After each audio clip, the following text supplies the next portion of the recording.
بسم اللہ الرحمن الرحیم۔ میں شمال ایچ ڈی نیوز کا مشکور ہوں کہ وہ ہمارے پاس یہاں آئے اور ہمارے سکول ہمارے ادارے کا معائنہ کیا۔ میں تمام جتنے بھی سننے والے سامعین ہیں ان کو یہ کہوں گا کہ ہمارے ادارے میں الحمدللہ سکول کے ساتھ ساتھ حفظ قرآن، ناظرہ قرآن اور قاعدہ جو دینی علوم ہیں وہ بھی پڑھائے جاتے ہیں۔ تو اپنے بچوں کو ہمارے پاس داخل کریں تاکہ بچے دین کے ساتھ ساتھ سکول کی تعلیم کو بھی حاصل کریں۔ نیز ہمارے ہاں یتیم بچوں کے لیے، غریب بچوں کے لیے یہ ہماری طرف سے ایک پیکج ہے کہ وہ اپنے بچوں کو ہمارے پاس داخل کریں۔ ہم ان کے داخلے، ان کی فیس ہم کچھ بھی نہیں لیں گے، بلکہ کتابیں اور یونیفارم بھی ہم ادارے کی طرف سے دیں گے انشاءاللہ تعالی۔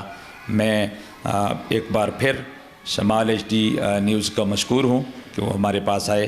اللہ تعالیٰ انہیں سلامت رکھے اور اللہ تعالیٰ ہمیں ایسے اداروں کے ساتھ تعاون کرنے کی توفیق عطا فرمائے۔